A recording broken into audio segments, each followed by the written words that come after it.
Fala Revolution, muito feliz de estar aqui com vocês durante a nossa Conferência Revolution 2026. Eu sou a Júlia e agora nós vamos acompanhar uma entrevista com o pastor Marcelo Santos, que é o nosso segundo preletor da conferência. E durante essa semana nós vamos estar aí entrevistando uma galera que está vivendo o sobrenatural de Deus, está vivendo o reino de Deus na terra e está levando o evangelho por aí com excelência e vai trazer um pouco dessa palavra para a nossa conferência. Então seja muito bem-vindo.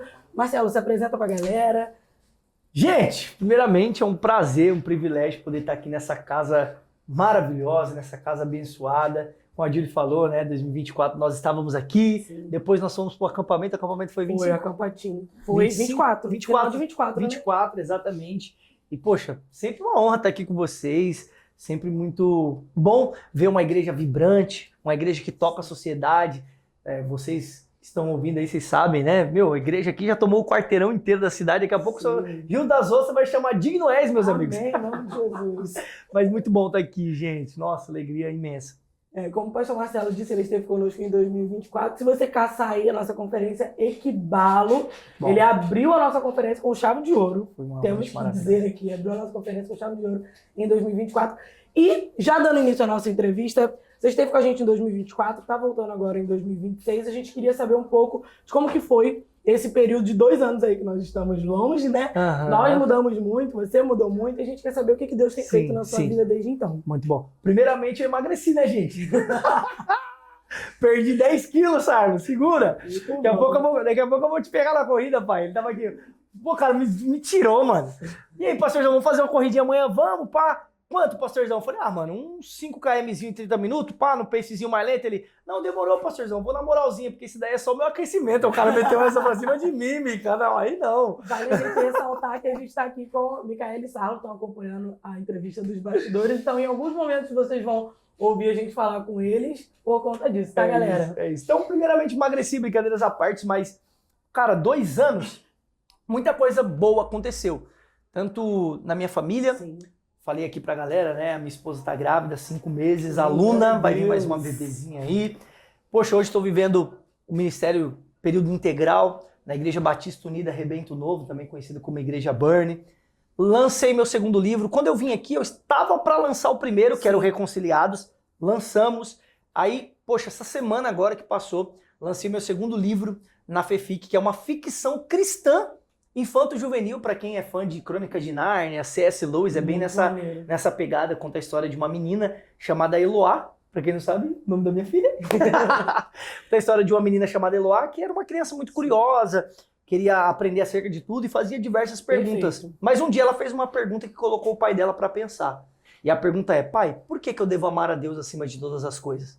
Porque era um princípio que o pai dela tinha estabelecido no coração dela. E aí o pai conta toda a história da criação, queda, redenção, ascensão, temas complexos teologicamente, só que numa linguagem ilustrativa, figurativa. Então assim, muita coisa aconteceu, né? E tem acontecido, o Senhor tem sido muito maravilhoso nas nossas vidas. Hoje nessa pasta também de global, da Igreja Burn, do Ministério de Juventudes ali. Muitos desafios, mas muito feliz. Muito feliz com tudo que o Senhor tem feito. Que bom, glória a Deus. Você falou sobre o Reino das Delícias, né? A gente levantou essa pauta aqui no podcast também, que é o fato de você ter lançado o Reconciliados e agora o Reino das Delícias, que são públicos diferentes, né? Exatamente. Esse agora é uma ficção mais para o infanto juvenil, pelo que eu vi.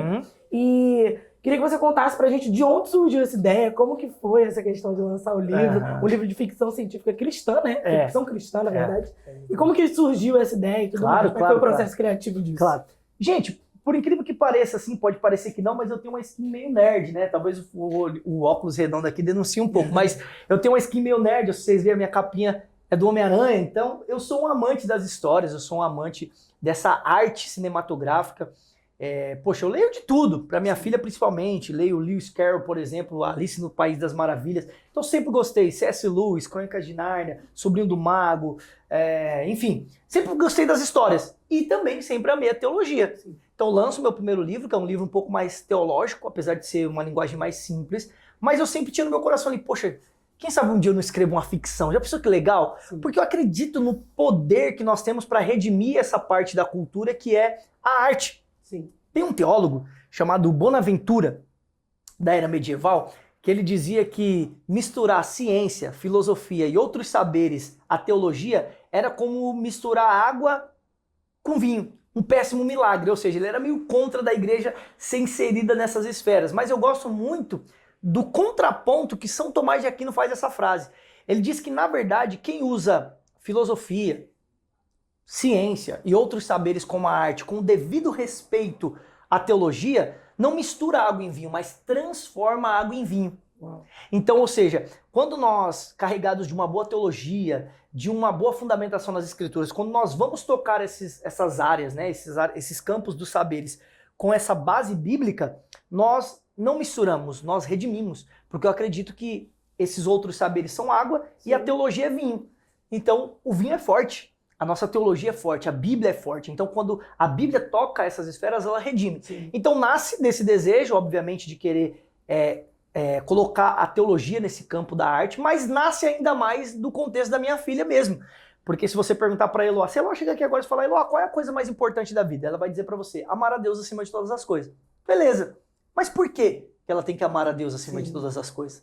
E aí eu vou explicar todo o plano da salvação para ela, através desse livro, só que numa linguagem fictícia. Então, nós temos príncipes e princesas, dragões, animais falantes, batalhas épicas. Então, assim, é muito legal. É uma viagem. Eu sou suspeito, né? É um livro de ficção infanto-juvenil, mas qualquer um que tem mais de 30 aí se lê, tenho certeza que vai gostar demais. Maneiro. E escrever para ela mudou um pouco da linguagem, assim, da sua cabeça, da forma como você enxerga o discipulado dentro de casa? Muito, muito. Eu sempre acreditei no poder das histórias, né? Tem até uma frase que diz assim, se você quiser contar a verdade para alguém, diga a verdade. Mas se você quiser que essa pessoa ame a verdade, conte a ela uma boa história. Então, ela sempre gostou dessa questão lúdica, né? Então, por exemplo, nós fazemos devocional em casa, né? Mas ela sempre gostou que eu ilustrasse a história. Então, a gente lia, explicava, mas explicava encenando. E ela queria fazer a encenação ali da história e tal. Então, muda muito, né? Nos deixa mais lúdico, nos deixa mais aberto. Eu fui estudar um pouquinho mais sobre o pensamento infantil. Eu fui estudar um pouquinho mais sobre como a mente da criança pensa, psicologicamente falando, até para encaixar bem os plot twists ali da história. Tentar não deixar muito infantilizado e também não deixar muito adulto. Então, tudo isso vai te amadurecendo, vai te dando estratégias até para o meu próximo livro que eu vou escrever, que é Vivendo o Extraordinário ID na Vida Ordinária. Eu penso em colocar algumas questões lúdicas, pegar um pouco mais, beber um pouco mais sobre histórias mesmo, até, como eu disse, Alice no País das Maravilhas. Cara, quando você vai ver esse livro, na prática, ele é carregado de coisas filosóficas, ele é carregado de críticas sociais, ele é carregado de verdades profundas da nossa vida. Como, por exemplo, você começa a ler Alice no País das Maravilhas, ela chega no País das Maravilhas e tudo lá é maravilhoso. Os animais falam, ela bebe um suco de laranja, ela aumenta de tamanho. Só que de repente ela come um pedaço de torta e nada acontece com ela, e ela fica irritada. Só que aí o Lewis Carroll diz assim, se ela tivesse comido esse pedaço de torta fora do lugar das maravilhas, ela teria gostado muito. Mas como aqui tudo é maravilhoso, o pedaço de torta se tornou estúpido. Sim. Então eu penso que, olha a profundidade disso, nós vivemos em um mundo onde as pessoas estão pregando tanto o extraordinário que a gente perdeu a beleza dos dias comuns. Exato. Então o Lewis está fazendo uma crítica, tipo assim, poxa, se fosse num outro ambiente, ela comeria a torta, ficaria feliz, alegre e satisfeita, mas como tudo era maravilhoso, ela estava esperando esse maravilhoso acontecer e ela perdeu a sensibilidade daquilo que é comum, daquilo que é ordinário. Então olha a profundidade disso. Então trazer e fazer essa junção com devido respeito à área teológica, eu acho que a gente tem muito a ganhar. Estava na feira agora na FEFIC, Feira de Ficção Cristã e Cultura, e o Israel Subirá estava lá, o filho do Luciano Subirá. Ele está lançando um mangá, acho que é Mongukyo, o nome do mangá que ele está lançando. E eu não sei se vocês sabem, mas mangá tá assim, hypado. Sim. Demon Slayer, mesmo que é um dos animes mais hypados que nós temos agora, bateu o recorde de bilheteria em todos os cinemas do Brasil. Isso pensando no Brasil. Então, o Israel encontrou uma brecha. Ele está escrevendo um anime com fundamentos cristãos, cara. Em japonês, para tocar os japoneses. Olha que louco. Então, se nós acordarmos para isso, a gente só tem a ganhar, né? Ontem a gente teve o pastor Lucas Paulo aqui, a gente falou justamente sobre essa questão de alcançarmos todas as esferas da sociedade, né? E o quanto a arte pode nos auxiliar nisso. Quanto a arte cristã consegue nos auxiliar nisso. E eu até compartilhei com ele que aqui na igreja nós temos muitos artistas, graças a Deus. Glória a Deus. A galera da dança, a galera do louvor. Nós temos muitos artistas aqui que vivem da arte mesmo. A gente tem aqui uma galera que vive de dar aula em estúdio, de montar coreografias. No nosso Ministério do Louvor também nós temos uma galera que vive, né, de cantar fora, de tocar fora. Então, eu acho isso muito importante, muito interessante também. E ele também compartilhou sobre a aluna Luma. Luma, Ele é Luma. Sobre a Luma, falando sobre essa questão do quão lúdico ele apresenta o evangelho para ela. E todas as vezes que eles fazem devocional ali, ele faz uma mini pecinha de teatro ali. Todo pai de poder tocar ela. Então, você você falar disso agora também com a Eloá, eu acho que é uma ferramenta muito útil para você que é pai, mãe, que está em casa, não sabe como apresentar o evangelho de forma interessante, né, para o seu filho que é criança. Acredito que a forma lúdica deve ajudar muito. Então, pega essa dica aí, pega essa chave, já vai fazendo umas aulinhas de teatro. Nossas audições estão abertas. É isso. Ou compra um livro, O Reino das Delícias, que você vai aprender muito se você ler um livro para sua criança. Inclusive, você trouxe, tá aí hoje? Tá aí. Então, hoje à noite, na nossa Conferência Revolution, você, papai e mamãe, adquira o livro. Nós temos aqui uma faixa etária que é dos juniores, que é de 9 a 12 anos. Então, acredito que é muito interessante para eles também. Sim. Então, galera aí, papais e mamães, adquiram o livro do pastor Marcelo. E agora a gente vai mudar um pouquinho de assunto. Eu queria falar um pouco sobre a sua vida ministerial, né? Sim. Quando você veio em 2024, você ainda não estava integralmente no ministério, né? E agora você compartilhou que está vivendo o ministério integral. Eu queria que você compartilhasse um pouco pra gente de como que está sendo esse processo, né, de transição, quais são as dificuldades que você está enfrentando, ou as facilidades, né, que você conseguiu enxergar nesse período. O meu envolvimento com o ministério para chegar no integral, ele acontece, obviamente, como todo mundo, voluntário, servindo sem medir esforço. Eu estava até falando pro pastor Bruno e pro Sarlo, quando nós fomos almoçar, que assim, eu nunca medi esforço para servir a igreja. Então, cansei de virar a madrugada na igreja e trabalhar no outro dia. Né? Então, começou como um voluntariado, depois foi pro part-time. Então, eu trabalhava 2 vezes por semana, lá no administrativo da igreja, cuidando da parte de criativo, marketing, um pouco daquilo que vocês fazem aqui, e já com algumas demandas pastorais, mas, inclusive, tem 2 meses só que eu tô 100% integral. E eu falei pro pastor Bruno que eu sou muito intenso, acho que dá para vocês perceberem que conforme eu falo, eu sou muito intenso nas coisas que eu tô fazendo, tem até um pouco até de ansiedade cerca disso, e por eu ser intenso, às vezes eu tenho até dificuldade de separar. Tava até falando pro pastor, mano, como é que foi pro senhor quando o senhor começou com o Ministério Integral? Como é que o senhor começou a fazer essa separação, né? De entender, poxa, até aqui é trabalho, até aqui não é. Porque eu sou esse cara, meu. Sim. Então assim, se me ligar 10 horas eu atendo, 11 horas eu atendo, meia-noite eu atendo. Disponível. Exatamente. E assim, nós podemos colocar aqui, a gente trabalha das 9 às 5, vamos colocar aí. A gente trabalha das 9 às 5, mas não é isso. A gente sabe prática, que, poxa, na prática mesmo, vocês estão aqui em semana de conferência, vocês sabem. Sim. A gente acabou de sair de um aniversário de 10 anos da igreja. Eu cheguei na igreja, tinha vez que eu cheguei na igreja 7 horas da manhã, 7h30 da manhã, e fui sair 1 hora, 2 horas da manhã, para ir para outra cidade, que eu estou pastoreando em uma cidade e eu moro em outra cidade. Então tem sido um tempo precioso, maravilhoso. Poxa, para mim é um privilégio poder colocar todos os meus dons, meus talentos, aquilo que o Senhor confiou na minha vida para poder servir a igreja, né? E tem sido maravilhoso. Maravilhoso. Amém. E qual conselho você daria para quem sente esse chamado para servir de forma integral na igreja, mas ainda vive aquela tensão entre o desejo e a realidade ali? Eu quero muito ser integral na igreja, mas eu ainda não consigo, e acaba se frustrando com isso, né? Porque às vezes eu mesma, quando eu trabalhava fora, eu queria muito participar de tudo que tinha na igreja, mas eu trabalhava no comércio. Perfeito. Então, o meu horário era terrível, assim. Eu saía do trabalho e vinha direto. Eu também vivi muitas vezes isso de virar a madrugada aqui. A gente tem o nosso famoso Viradão Revolution, que acontece no carnaval. E aconteceu já de eu participar do Viradão, ali a madrugada toda, no dia seguinte de trabalhar e tal. E isso me frustrava muito. De, tipo assim, cara, eu quero muito viver a igreja no 100% ali, na totalidade, mas eu ainda não posso largar o meu trabalho para viver isso. E não é todo mundo que tem essa oportunidade, né? Perfeito. Então, como que você daria esse conselho para quem lida com essa tensão? Júlio, acho que sua pergunta, ela é uma pergunta assim muito importante e nós poderíamos fazer um episódio só sobre isso. Por quê? Porque o próximo projeto de escrita que eu tenho é Vivendo o Extraordinário ID na Vida Ordinária. Sim. Então eu acredito que o conselho que eu poderia dar assim prático a princípio é entender se você realmente foi chamado para isso. Primeiro ponto, porque nós precisamos entender que para Pedro, Jesus disse, larga tudo e vem. Para o endemoniado de Gadara, ele diz, fica. Então, para uns ele vai dizer vem, para outros ele vai dizer fica. Quem foi e largou tudo e quem ficou, tá cumprindo o ID do mesmo jeito. Entende? É o famoso Martinho Lutero, tem uma história do Martinho Lutero que eu gosto bastante, né? Que ele estava pregando um sermão e de repente... Não, Spurgeon. Spurgeon estava pregando um sermão e tinha um sapateiro ouvindo o Spurgeon. Poxa, Spurgeon pregando, meu amigo, não tem como seu coração não ficar incendiado.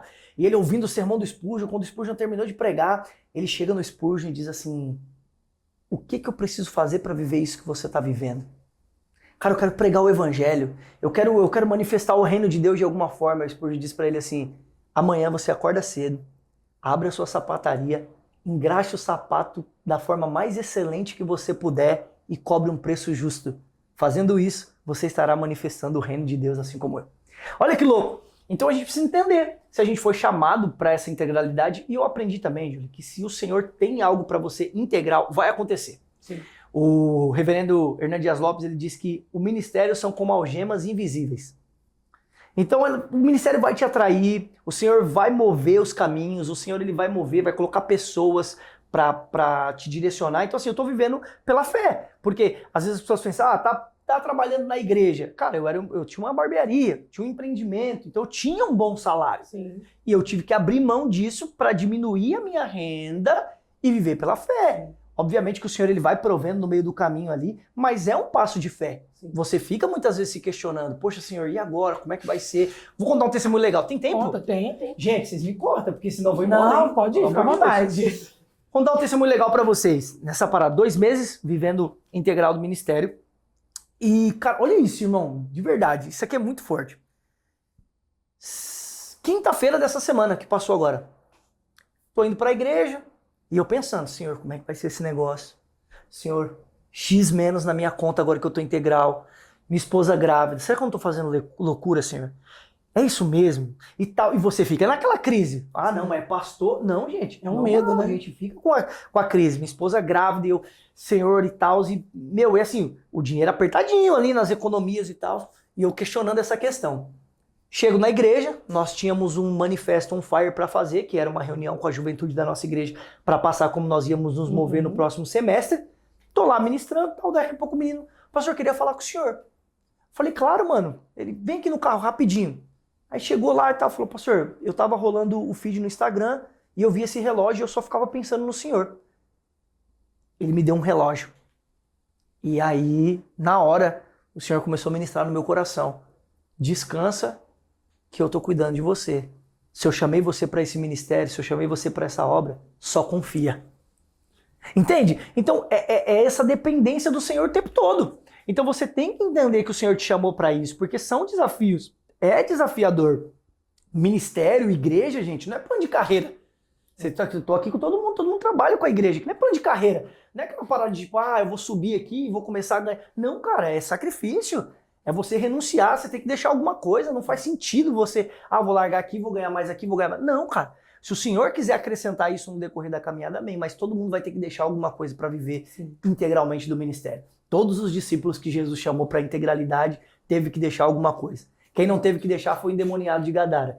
Que ele diz, pode ficar com a sua família, com o seu trabalho, continua vivendo a sua vida comum e manifesta o reino de Deus, prega o evangelho na Decápolis aí, que tá tudo certo. E é muito interessante a gente trazer essa realidade, né? Porque muitas das vezes, na verdade, a gente viveu agora, né, um período que a gente voltou do Descend, com o Revolution, a gente foi com uma galera, né, pro Descend, e algo que a nossa liderança trazia muito para nossa realidade era, beleza, você foi pro Descend, você viveu um mover extraordinário de Deus lá e levantou o tênis e beleza, mas quando você volta aqui é o dia a dia, que é o ordinário.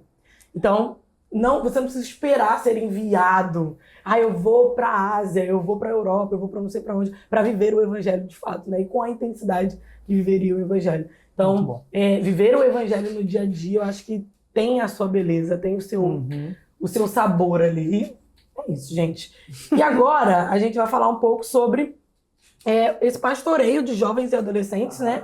A gente viu que você agora está com a juventude da sua igreja e eu achei muito interessante, parece que vocês têm um ministério dessa transição, né? Do Kids para os jovens e adolescentes. E como é que você tem enxergado essa geração de agora, essa geração que está vindo, né? Essa conferência a gente está trabalhando muito o fato de que nós somos a geração do agora. O tema da nossa igreja esse ano é legado e a gente tem botado... Eu falei como o pastor Lucas ontem, nós temos os jovens ter sido jogados no fogo. A gente tá indo, aprendendo no meio ali, e é isso. Mas a gente tem trazido muito essa realidade de que nós somos a geração do agora, nós não somos a próxima geração, nós somos a geração de agora. Perfeito. Então, como você tem enxergado essa geração? Existe algo que Deus tem preparado para essa geração que você tem observado e que talvez ainda não seja tão óbvio? Sim. Cara, muito. Eu tenho uma impressão muito bacana. Primeiro, explicando um pouquinho da questão do ministério, como a gente trabalha, eu acredito que é um pouquinho parecido com vocês. Nós temos o Kids, né? E entre o Kids e os adolescentes, nós sentimos que tinha uma brecha ali dos 10 aos 12, que é aquela galera que não é tão criança para ficar num B-Kids, mas também não é tão madura para frequentar uma reunião de adolescentes. E aí nós entendemos isso e nós iniciamos o Ministério On Gap, que é na brecha. Então eles estão ali entre essa brecha. É um trabalho muito legal com eles. A gente trabalha todo tipo de conteúdo que vocês possam imaginar, prevenção contra abuso sexual, violência doméstica, linguagem, formar a cultura do reino no coração deles, e tem sido muito legal. Aí depois nós temos o InFlood, que é o nosso time de adolescentes lá da igreja, que é dos 13 aos 17 anos, e aí nós temos o On Fire, que é onde eu estou mais efetivamente, que é o nosso grupo de jovens mesmo dos 18, nós colocamos uma linha ali de 30 anos, mas assim, qualquer pessoa pode participar, pode servir, mas nós temos essa linha ali para poder estudarmos um pouco eles. Mas falando do que o Senhor tem, o que eu tenho entendido nessa geração, cara, eu acho que eu vou contra, tá? Muito do que a gente vê na internet. Porque hoje eu percebo que sobre os jovens e os adolescentes, o que viraliza na internet é coisa ruim. Então coloca lá a galera... Ah, olha só como tá essa juventude, farmando aura no meio da praça, campeonato de farmar aura agora, né? E menospreza essa geração, mas elas não são resumidas a isso. Por exemplo, eu vou te dar um ponto prático. Essa semana, eu estava no Memorial da América Latina, lá em São Paulo, o maior evento de ficção cristã do Brasil. Então você chega nessa feira, você vê um menino de 13 anos de idade, que ele tá vestido de Josué, e ele escreveu um livro que é uma releitura de Josué. Ele mastigou o livro de Josué com 13, 14 anos, escreveu um livro sobre Josué, meteu a armadura e foi pra feira. Você vê adolescentes, cara, assim, comendo, devorando o livro. Eu participei de uma brincadeira lá na FEFIC, que você tinha que falar o máximo de quantidade de livro que você conseguia em 30 segundos. Uma menina de 13 anos recitou 16 livros. Só literatura pesada. C.S. Lewis, Tolkien, assim... absurdo. Então às vezes a gente fica preso nessas coisas que viralizam na internet a respeito da nossa juventude e a gente acha que a nossa juventude se resume a isso, a essas coisas que a gente vê na internet. E não é isso, cara. Nós estamos em meio a uma geração que quer aprender. Uma geração que tem fome de aprender acerca do reino de Deus. Sabe, uma galera que ama teologia. Por exemplo, um dos nossos pilares no On Fire é robustos teologicamente. E essa é uma verdade, cara. Essa geração quer aprender. Elas querem aprender acerca do Senhor, elas querem aprender profundidade bíblica. Mais um dado aqui, que eu sou o cara um pouco dos dados também. Eu fiz uma pesquisa na ABC, Associação Brasileira de Cristãos na Ciência, você pode dar um Google aí, você vai encontrar, e eu fui tentar entender o que tem afastado os jovens do Ministério de Jovens. Por que muitas vezes eles vêm no culto de domingo e eles não vêm no nosso culto de sábado, muitas vezes no nosso ajuntamento? Eles apontaram 6 problemas do porquê os jovens não vinham para as reuniões. Dos 6 problemas, 4 eram intelectuais. Ou seja, ele via que no grupo de juventude as respostas para as crises intelectuais que eles tinham não eram profundas. Ou seja, se o jovem chegava com dúvidas a respeito da fé, as respostas que muitas vezes os líderes davam não eram respostas profundas e convincentes. Crise de fé na faculdade. Porque a gente vai falar sobre faculdade com os nossos jovens, a gente fala o quê? Não pode ter relação sexual antes do casamento, não pode se embriagar, não pode usar droga. Mas não é só isso que o jovem enfrenta na faculdade. E quando o jovem está fazendo psicologia e ele tem a matéria lá, por exemplo, de psicologia da religião, e ele começa a achar que tudo aquilo que ele viveu na fé é fruto da imaginação dele. Quem é que vai sanar a crise desse menino? Sim. Outro ponto, eles se sentem excluídos por não ter oportunidade de expressar suas dúvidas. Então, assim, ele chega no culto, tá todo mundo chapando, falando em línguas, ele tá em crise, ele já não acredita mais nem na existência de Deus. E aí ele vê todo mundo chapando, ele fala, mano, eu sou um patinho feio aqui no meio dessa galera, vou sair fora. Entende? Então a gente precisa dar essa é a minha percepção para os próximos dias. Dar esse campo para que o jovem se sinta à vontade para sanar as crises que eles têm, mas que ao mesmo tempo nós possamos estar abertos a responder, sabe? E não olhar para esse cara como um patinho feio no meio do rolê, porque ele tem algumas crises, algumas dúvidas. Enfim, então eu acredito que para os próximos dias aí o Senhor ele quer incendiar o coração da nossa juventude, mas ele também quer incendiar a mente dessa galera. É algo que a gente tem vivido aqui, é justamente essa preparação dos jovens, né? Como eu falei, nesse ano do legado, nossos jovens estão sendo jogados no fogo, mas não sem suporte. Eu acho que isso é muito importante. Por exemplo, eu faço parte ativamente do Ministério de Intercessão aqui da igreja, além da mídia, né? E uma coisa que a gente está startando nessa conferência é que nós temos, em cada dia, mais de 10 a 12 jovens trabalhando na intercessão, trabalhando no acolhimento. Muito bom. E essa galera foi preparada antes, foi uma galera que a gente vem trabalhando com eles há mais ou menos um mês, e a gente leu um livro junto, a gente deu um treinamento, então a gente tem trabalhado muito isso. Nós temos hoje duas equipes de louvor, uma teen e uma jovem, que também estão sendo preparados ali, ensaiados, eles vão inclusive estar presentes na nossa conferência em algum dia. Que legal, aí um spoiler para vocês. Em algum dia da nossa conferência teremos o nosso Louvor Revolution aí. Que da hora. Então, é uma galera que está sendo preparada de fato, né? E a gente tem visto muito essa necessidade de preparar o jovem. Não só, mas a juventude não quer nada, mas será que tem uma galera disposta a ensinar? É isso. Será que tem uma galera disposta a preparar? É que assim, eles não estão querendo se envolver muito em coisas que não são muito claras para eles. Exatamente. Então, tipo assim, beleza, eu vou fazer isso aqui, mas o quanto Como isso vai eu faço impactar isso? o mundo? O quanto que isso aqui vai trazer? Se for só um ajuntamento por ajuntamento, assim, ó, Cameron Cole, se não me falha a memória, ele diz uma parada muito legal. Ele fala assim, não adianta nós inventarmos programas pós-modernos para atrair os pós-modernos, porque eles já estão saturados disso lá fora. Então, claro que nós vamos ter métodos. Nós temos métodos lá na nossa igreja. Resenha, futebol, brincadeira, gincana. Nós temos tudo isso. Mas não pode ser só isso. Entende? Porque se eles veem que é só isso, eles começam a ficar dispersos. Sim. Eles têm que ver algo mais profundo, eles têm que ver que tem uma parada mais robusta, mais sólida, para que eles comecem a se envolver de verdade, entendeu? Exatamente. Eu acho que esse ponto da clareza é um ponto muito importante. Por exemplo, servindo agora no acolhimento, eu tenho percebido muito isso. Todos os cultos a gente tem recebido muitos adolescentes no apelo, né? E eles descem assim... eu atendi uma adolescente essa semana que ela falou pra mim, eu tô vindo à igreja, mas eu me sinto distante de Deus. E aí eu perguntei, mas você tem buscado a Deus em casa? Ela falou, não sei como é buscar a Deus. E eu falei pra ela, eu falei assim, olha, eu me converti com 16 anos e eu ouvia muito isso na igreja. Você precisa buscar a Deus, você precisa ter intimidade com Deus. E eu ficava, como eu busco a Deus, como eu tenho intimidade com Deus? Então, hoje em dia, quando eu atendo esses casos, eu acabo dando um passo a passo. Falo, olha, você vai adorar ao Senhor, você vai ler a palavra, você vai orar ao Senhor e você vai buscar entender mais da palavra, buscar entender mais do Senhor. Mas falta um pouco disso, eu acho.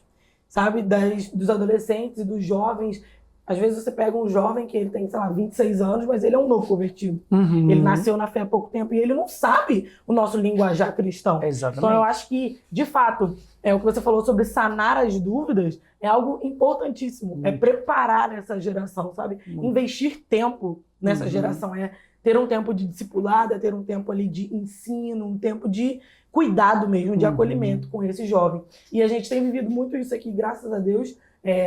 Como eu falei, eu tenho visto de perto a galera da intercessão, mas a gente tem a nossa escola de ministros, que nós temos adolescentes sendo preparados tanto na música, né, sendo ministros de louvores vocal ou ministros de louvores instrumental, quanto na palavra. Que maravilha. Então isso tem sido um tempo de plantação na nossa igreja, eu acredito. Glória a Deus, cara. Nós estamos plantando, eu costumo dizer que nós estamos plantando em solo fértil, e nós vamos colher Com uma certeza. maravilhosa colheita em nome de Jesus. Em nome de Jesus. E falando um pouco sobre essa questão de legado, paternidade e tudo mais, eu queria que você falasse um pouco agora. Você falou que você tem a Eloá de 9 anos, e agora a sua esposa está grávida, né? Aluna, Mais 5 uma meses na menina. barriguinha. E a gente tem falado um pouco de legado nesses últimos dias também, é o tema da nossa igreja, então a gente não pode deixar de falar disso. E o que você enxerga como um legado para essa próxima geração, né? O Kids, o Kids em si, né? Os Juniors, aqui esse On Gap que você falou da Burn, a gente tem o Juniors, Legal. que é essa galera de 9 a 12 anos que está transicionando ali. Então, o que a gente pode deixar de legado para essa próxima geração? Eles são uma geração que está sendo preparada desde a base, né? E eu até vi uma live, né, do seu pastor falando que é uma esponja limpa, onde a gente vai injetando o evangelho ali. Então, como que você enxerga essa nova geração e como que você enxerga isso na Eloá, né? Que é o caso mais próximo, acredito, que você tenha, porque está ali no dia a dia. Com certeza. Júlio, eu acredito que o maior legado que nós podemos deixar para os nossos filhos é uma vida crucificada.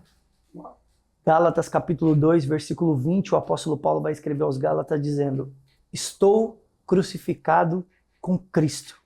Já não sou mais eu quem vivo, mas Cristo vive em mim. E a vida que agora vivo, vivo pela fé no Filho de Deus, que me amou e se entregou por mim. Então eu acredito que o maior legado que nós podemos deixar para a nossa geração é uma vida crucificada. Porque a cruz, ela tem o poder de sanar todas as crises que essa galera vai ter quando elas saírem desse período do juniores ou do on gap para os adolescentes até a vida adulta. Então eu acredito que essa vida crucificada, essa vida viva pela fé no Filho de Deus, no dia a dia, no passo a passo. Eu gosto muito quando Paulo coloca o evangelho como calcem os pés na preparação do evangelho. Porque, de certa forma, o evangelho é sapato. Sim. Então é muito mais pela forma como eu ando do que falo. Então é a vida crucificada. E obviamente que aqui eu não estou menosprezando a importância de pregarmos o evangelho. Sim, eu estou conciliando os dois e dando a importância devida aos dois. Então eu acredito que é isso, cara. Uma vida crucificada. Se eles olharem para nós e ver que nós estamos vivendo uma vida crucificada, eles também vão viver. E toda crise é sanada na cruz. O mal do mundo. Como que eu venço essa crise do mal do mundo? Olhando para a cruz, porque você vai ver alguém que era bom e também sofreu. Como que eu venço a minha crise de identidade? Olhando para a cruz, porque você vai ver alguém na cruz que morreu para que você fosse filho. Como que eu posso sanar a minha crise existencial? Olhando para a cruz, porque nós temos lá Deus em forma humana se entregando por amor a nós. E assim, todas as crises, cara, quando a gente olha para a cruz ela tem esse poder, sabe? Sempre que eu tô com qualquer tipo de crise, eu olho para a cruz e eu fico satisfeito com a obra redentora de Cristo na cruz do Calvário, que é o que eu escrevo no meu livro Reconciliados. Meu Deus, tô fazendo só jabá agora, hein?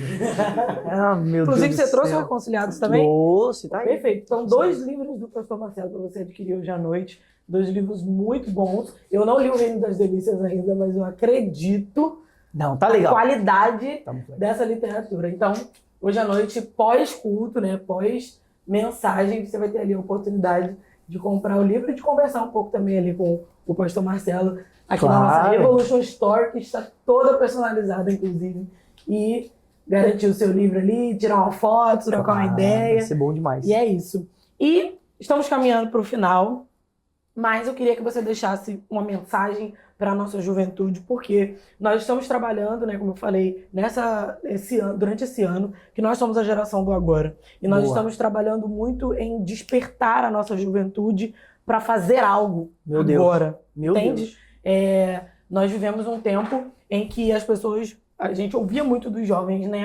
Mas eu sou a próxima geração, sou a próxima geração. E quando nós entramos nesse ano do legado, nós entendemos que nós não somos a próxima, nós somos a geração de agora. Muito bom. Já chegou o nosso tempo, já isso. chegou a nossa hora. Nós temos, inclusive, uma camisa dessa conferência que está escrito nas costas, The Time is Now. Porque, de fato, o tempo é agora. Não Foi agora. há tempo para perder. E é isso que a gente tem pregado muito aqui na nossa igreja e ouvido muito dos nossos pastores e também da nossa liderança, que não há mais tempo para perder.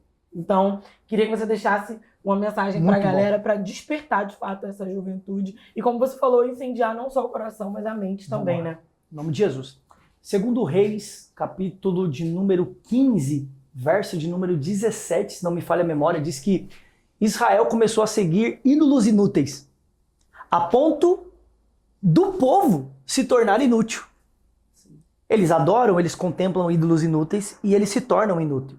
Porque, inevitavelmente, nós nos tornamos aquilo que nós contemplamos. E o que eu penso que a nossa geração precisa fazer? Contemplar o Cristo. Porque eu acredito que uma geração que contempla o Cristo jamais será inútil. Uma geração que contempla o Cristo jamais vai ser uma geração que vai ficar procrastinando.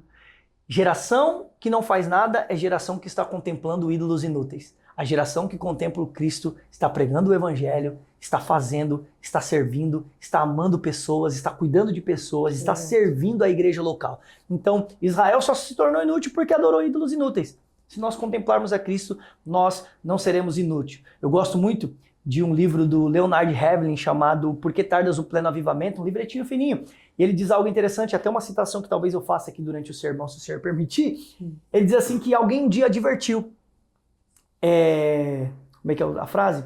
Alguém um dia advertiu. Não esteja tão preocupado com as coisas do céu a ponto de se tornar inútil na terra. E aí ele faz uma observação e diz assim, se bem que nós não precisamos nos preocupar com isso, porque muitas vezes nós estamos tão preocupados com as coisas da terra que nós estamos nos tornando inúteis para o reino dos céus. Olha que loucura! Então, se nós estivermos olhando para o céu, olhando para o Cristo, nós não vamos viver uma vida inútil. Eu não consigo acreditar que alguém que olha para o céu, que alguém que contempla Cristo, vive uma vida inútil, porque a verticalidade do nosso relacionamento com Deus, ela transborda na horizontalidade do nosso relacionamento com o próximo. Então eu vou servir, eu vou fazer, igual vocês disseram, é o agora. Eu vou querer deixar o meu legado, porque eu vou estar olhando para o Cristo. Amém. É algo que eu costumo dizer, eu costumo falar muito com as pessoas que caminham comigo, é que se você de fato viveu uma transformação, se você de fato viveu um encontro com Deus, se você de fato foi retirado ali da sarjeta, o Senhor te puxou pela mão e você teve um encontro face a face com Ele, é impossível você viver calado. Meu Deus. É impossível você não querer compartilhar o que Deus fez na sua vida. Porque se eu vejo alguém caminhando para a mesma prisão que um dia eu estive, se eu vejo alguém na mesma prisão que eu estive, eu quero, na mesma hora, alertá-lo e falar, pelo amor de Deus, sai daí, existe outro caminho, deixa eu te mostrar onde é. Então, eu acho que é muito isso, estar com os nossos olhos fixos em Jesus, né? Então, gente, encerramos a nossa entrevista de hoje. Muito obrigada, pastor Marcelo. Eu que agradeço. Uma honra estar com você aqui. Hoje, a partir das 20 horas, começa a segunda sessão da nossa Conferência Revolution, que vai até sexta-feira. Amanhã, em especial, nós não temos celebração, né, por conta dos nossos cultos nos campos. Então, na quinta-feira, nós estamos de volta aqui para queimar mais por Jesus e sair daqui completamente transformados. Hoje à noite, ouviremos uma palavra dos céus com o pastor Marcelo. E você é o nosso convidado especial. Se organiza, coloca aí na sua agenda, chama mais 10 e vem desse tempo com a gente. Tchau, tchau, Dignos 10. Bora! Espera às 8, vamos!